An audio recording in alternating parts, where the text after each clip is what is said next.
welcome back. You're still watching The Big Story here on One News. The new Senate composition under Senate President Tito Sotto has elected new leaders for the various committees. First up, Senate President pro tempore Ping Lacson will also take the helm of the powerful Blue Ribbon Committee. Risa Ontiveros will take over Health and Demography from Bongo. She will also keep her original committee, which is Women, Children, and Family Relations. Meanwhile, Loren Legarda will have three committees: Higher Education, National Defense and Security, as well as Accounts. The defense portfolio used to be with Jinggoy Estrada, while Alan Peter Cayetano used to head up Accounts. Rafi Tulfo will chair Labor, Employment, and Human Resources. JB Ejercito will take over Public Order and Dangerous Drugs from Bato de la Rosa. And as mentioned, Ping Lacson is Senate President pro tempore. This afternoon, the chamber also elected JB Ejercito and Risa Ontiveros as Deputy Majority Leaders. The minority bloc, to which former SP Cheese Escudero now belongs to, elected Alan Peter Cayetano as Minority Leader. Deputy Minority Leaders are Joel Villanueva and Rodante Marcoleta. In an interview in our sister program with Ted Filon and DJ Chacha, Soto said there were senators who were dissatisfied with how the Blue Ribbon Committee hearings were going, so that was the first committee they discussed replacing. Merong mga dissatisfied sa aming mga kasama, narinig ko, doon sa pamamaraan o sa nangyayari sa Blue Ribbon. Kaya yun ang una sa mga napag-usapan na pinakamaganda, maglagay tayo talaga ng investigador na neutral. Yun ang usual, karaniwan na nababanggit. As a matter of fact, nang pinag-uusapan namin yung Blue Ribbon Chairmanship, kung ito'y gagalawin natin, ang mga ulang pinag-usapan doon na pinag-isipan, si Pia Cayetano, si Risa Ontiveros, o si Francis Pangilinan. Pero karamihan sa kanila, as a matter of fact, si Risa mismo, ang gusto niya, si Senator Lacson gusto nila neutral. Siguro may feeling sila na hindi neutral. Kasi nga, tama yung sinasabi ng mga tao Bakit kayo nag-iimbestiga sa sarili nyo? Mali kasi mali ang direksyon ng committee. At dapat kasi in aid of legislation. Soto was also asked how he will handle the impeachment complaint against Vice President Sara Duterte, which is pending with the Supreme Court at the moment. Recall that at the opening of Congress, Soto was the one who moved to table the motion to dismiss filed by Senator Marcoleta. Ang mangyayari sa dyan, hintayin namin yung MR, yung motion for reconsideration, kung ano gagawin ng Supreme Court. Pag sinabi ng Supreme Court na magre-reverse sila, i-reverse, edi bubuhayin namin yung sa archive. Pag sinabi naman na hindi, I will just keep my fingers crossed na sana baguhin nila yung ilan sa mga provision na nilagay nila doon. Lalo na yung pag-aamenda ng Option 3 sa Article 11 of the Constitution. Huwag naman sanang i-retain na gano'n sapagkat wala na tayo ma-impeach. That's how I look at it as the new leader of the Senate. Back at the House inquiry into anomalous flood control projects, Pacifico Curly Discaya was questioned about why his list of officials allegedly receiving kickbacks only covered 2022 onwards. This even though they claim to have been in business for 23 years and engaged with DPWH since 2016. House Infrastructure Committee co-chair Congressman Diokno pointed out that the Discaya companies had won contracts under multiple administrations, including that of former President Rodrigo Duterte. He even traced operations back to the Aquino administration. Sabi po ninyo kahapon, walang ledger kayong hawak sa listahan bago 2022. Wala hong naniniwala siya kasi ang yabang nyo nga as far back as the Aquino administration, andun kayo sa top contractors po. Ibig sabihin, hindi ho maniniwala yung tao na the same modus operandi is not being implemented. Mamamayang Liberal Party list representative Laila de Lima further grilled Discaya on his reluctance to name other officials involved, and she even dismissed the embattled contractor's request for an executive session. Here's an excerpt of that exchange. Kung tanungin sa inyo, pwede ho bang bigyan niyo na po kami ng kumpleto na listahan?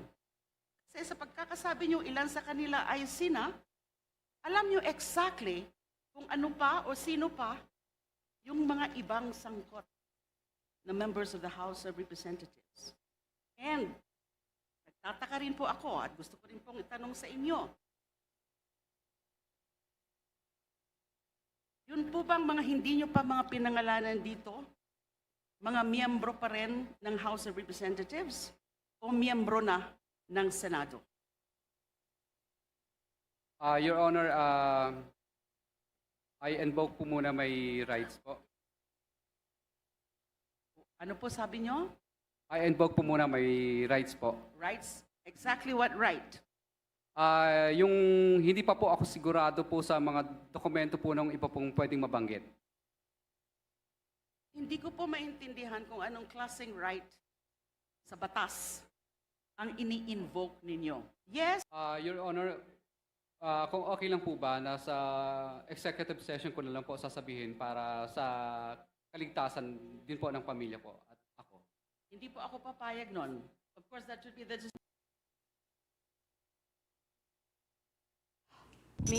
Meantime, Pasig City Mayor Vico Soto, who is a former rival of Sara Diskaya, disclosed tax deficiencies in at least 9 Diskaya-owned companies and local violations.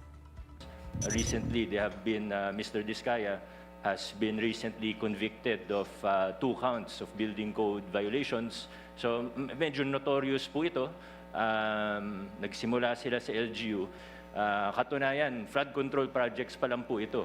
Hindi bababa sa 100 billion pesos ang total contracts po nila sa ating pamahalaan.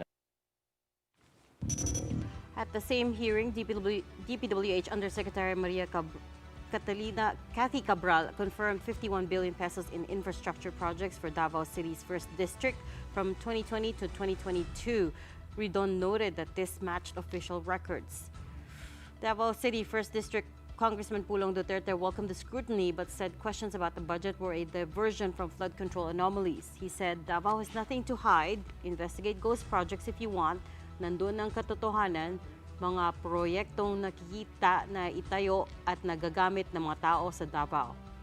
The Diskaya couple has of course been dropping names in a bid to turn witness and pleaded with the Senate for protection, saying they fear for their lives. The DOJ has said they need to return the money to the state first if they want immunity. Asked about it in Cambodia, President Marcos said he's open to it if they do qualify as witnesses. Well, there is a system of the witness protection, and if they qualify as witnesses who will testify,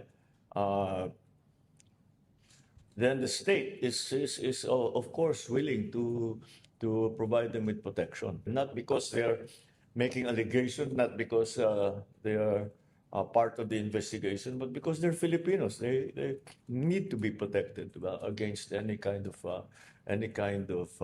threat that they are facing. All right, at this point, let's bring in our second guest. We're talking to Akbayan Party List Congressman and Deputy Minority Leader, Congressman Diokno. Good evening, Congressman Diokno. Can you hear me okay? Good evening, everyone that's listening and watching. Thank you for having me. Medyo choppy po. Can we try that again? Can you hear me okay? Yes, magandang gabi po sa lahat. Perfect. Congressman, first off, your assessment of how today's hearing went. In particular, what did you think of the answers and the testimony of Pacifico Diskaya? You know, we have to be, I think, whenever we speak of witnesses, I don't think we can immediately be accepting of everything they say.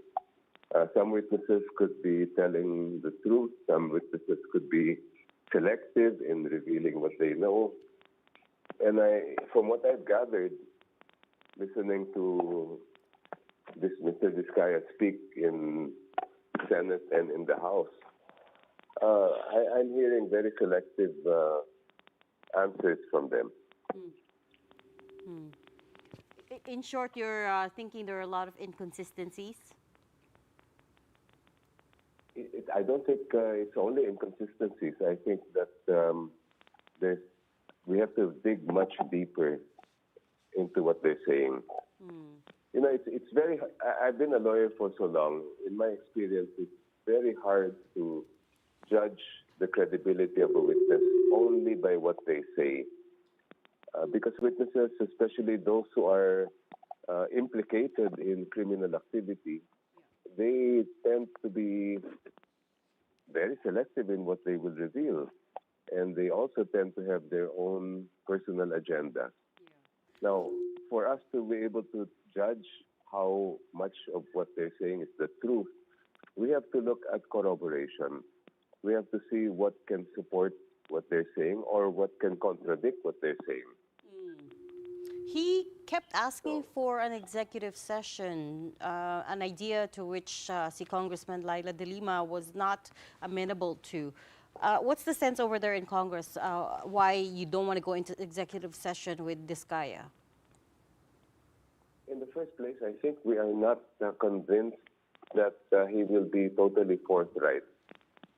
Of course, I cannot speak for the committee, and that matter has not yet been decided by the committee, but my own personal impression is that there's a lot, if they're really willing to tell the truth, then they should be willing to say it in front of everybody, in front of the public. After all, they have already named names in the Senate. So why not continue to name names if they're really out to reveal everything they know?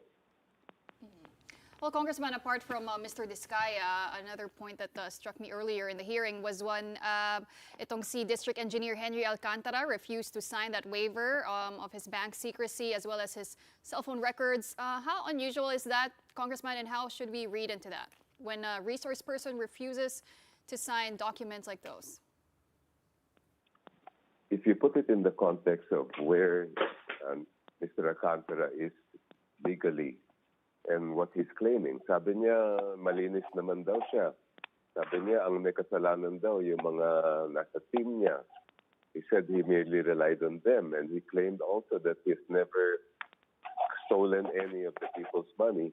Then if he really is that clean, I really can only have to wonder why he doesn't want to sign a waiver of bank secrecy and also disclose the communications that he's made on his phone. Eh kung wala naman siya tinatago, bakit ayaw niyang i-disclose sa committee yan? And at the same time, Congressman, you did challenge all the legislators na nalilink ng Diskaya couple to also show their SALN and to sign waivers of bank secrecy. What can this uncover, Congressman? It's always been my position, in consonance with the law, that all SALNs of high-ranking officials, that includes members of the Congress and the Senate, should make their SALNs available to the public. And especially when you have allegations of alleged involvement in corruption, all the more if these people want to clear their names. It's very simple. Waive your bank secrecy and show your SALN to the public. That will also restore confidence in the institutions of the House of Representatives and the Senate that, you know, with all of these things that are happening, are being damaged in the eyes of the people. The motion that you filed, Congressman, for the Infracom members to disclose their conflicts of interest, how's that going? According to our chair of the Infracom, Kong Terry Ridon, the members of the committee submitted their disclosures, and of all of those who submitted disclosures denied having any financial pecuniary or business interest in what we're investigating. Yes. Did you manage to get a hold of one of these disclosures yourself? I mean, were you asked to sign a disclosure? Yes, I submitted a disclosure as well. What I am awaiting for, however, is the complete list of everyone who submitted, as well as the complete list of all the members of the three committees, so that we can find out who did not submit. The bigger question there is what constitutes a conflict of interest, right? That's why I was asking, I'm wondering what the details of that disclosure are. Does it for instance, restrict, up to the third or fourth degree of consanguinity or affinity in terms of disclosing your ties to potential, for instance, contractors, right? So I think it's, do you have any details on that? Yes, I think it's important that all members of the Congress and the Senate disclose whatever relationships they have with what we call the government contractors. So kung may kapatid sila, kung kapamilya nila yung may-ari ng government contracting company, kung sila mismo ay members of the board or dating members of the board, dapat alam ng publiko yan. And the reason why I say that is because the rules of the House itself prohibit members of any committees from participating in any deliberations where they have those kinds of relationships. And the principle behind it is very obvious. Kung involved ka sa isang kumpanya na iniimbestigahan ng Kongreso, siyempre dapat hindi ka kasali doon because your presence there itself could provide some measure of lack of transparency aside from your ability to influence or potentially influence an investigation. So everyone has denied any conflict of interest at this point. Can I just confirm that everyone in the infrastructure, the three committees have submitted? Everyone who submitted denied. Okay. What I'm waiting for is information if every single member of the committee did submit that disclosure. I'm still waiting for that information. Okay. Well, Congressman, following today's hearing, what are still some of the questions that you want answered? Who should be invited in the next committee hearing? And where do you see this investigation going? First of all, I think that the members of the team that Mr. Alcantara was blaming, the people who said that he relied upon, should all be called to the next hearing, and I would want to know from them how they want to respond to the allegations that they were the one who mailed the false certification, they were the ones responsible for the Ghost Project and the other anomalous projects. That's one. But how the hearing is, how it's going, that's one of the problems when you have a body that is investigating itself, where there are members who are somehow or other named or mentioned in connection with the anomalies being investigated. In fact, just earlier this afternoon, I was one of those who filed a bill calling for an independent commission and giving it sufficient power to conduct a thorough investigation, including the power to see to it that the people are held accountable. The current investigations in the Senate and in the House are all only in aid of legislation. So they are not there for the purpose of holding people accountable.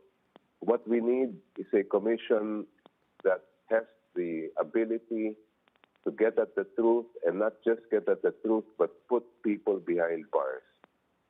Because this is billions upon billions of people's money that's going into rich, cars, watches, casinos, and not to the places where it should be going, and not for the welfare of the people who deserve streets that are not flooded and who deserve to be able to go to work and go home without having to wade through feet of water.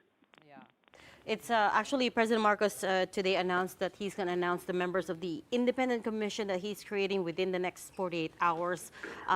Already he's talked about giving it at least subpoena powers, potentially contempt powers as well. But what would you like to see, Congressman? I think that commission should also have the ability or the power to provide what we call use immunity for some witnesses who are willing to divulge their participation in exchange for telling the world who else are involved, especially the masterminds behind these kinds of nefarious activities.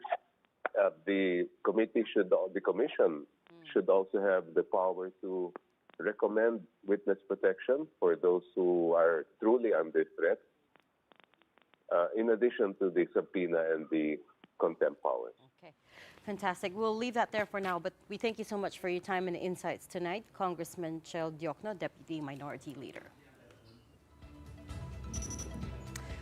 In other news, the MVP Sports Foundation and Ayala Foundation have come together to support Philippine sports and nurture the next generation of athletes.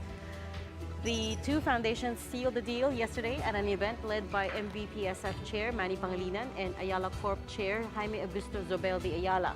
Under the MOU, the two committed to strengthening grassroots training and collaborating on advocacy programs with government partners. The long-term goal is to create sustainable pathways for talent discovery and athlete development. The collaboration will debut at the Atletang Ayala World Pole Vault Challenge set for September 2021 in Makati City. The event is the pet project of champion pole vaulter EJ Obiena and will bring together the sport's best from around the world. Both Pangilinan and Ayala underscored the importance of making sports more accessible to Filipinos and nurturing them to produce more world-class athletes. This is a sports-minded country, so it is a worthwhile endeavor. It's good to have as many legs supporting the sport, and I think part of it is our desire in our program to talk to other businesses to join us here in this effort. And just one quick disclaimer on that story. Signal, the parent of One News, is part of the MVP group. Right, and before we go tonight, here is our big picture. Let's take a look at the UST main building, shining in green and maroon. These are the colors of the University of the Philippines during the inaugural Light of Hope show held in España on Monday, September 8th. The University of Santo Tomas is doing the light show for all UAAP schools, featuring their colors, chants, and hymns to mark the countdown to the UAAP season 88. So last night was UP, tonight is Adamson, September 11th through the 18th.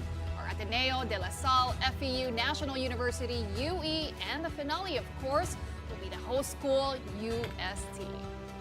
But all I could see was green, so does that mean La Salle is going to take it this year? I'm just kidding. You're La Salle, right? Yes. UP ako. Secret agenda, and that is the big story for tonight, Tuesday. Thanks for watching. We are One News, all sides, all the time. We're back tomorrow at 7:30. Catch us then. Now do stay tuned because coming up next is Play-by-Play with Andre Felix and Cheska Liton-Calao. Nasa lista ka pala, Reg. Who would know which school is going to take home the championship this year, right? You guys are my oracle for sports. Wow. Well, hindi ako makaano kasi Ateneo kami, so medyo rebuilding. So, hindi ako makayapang sa'yo ngayon eh.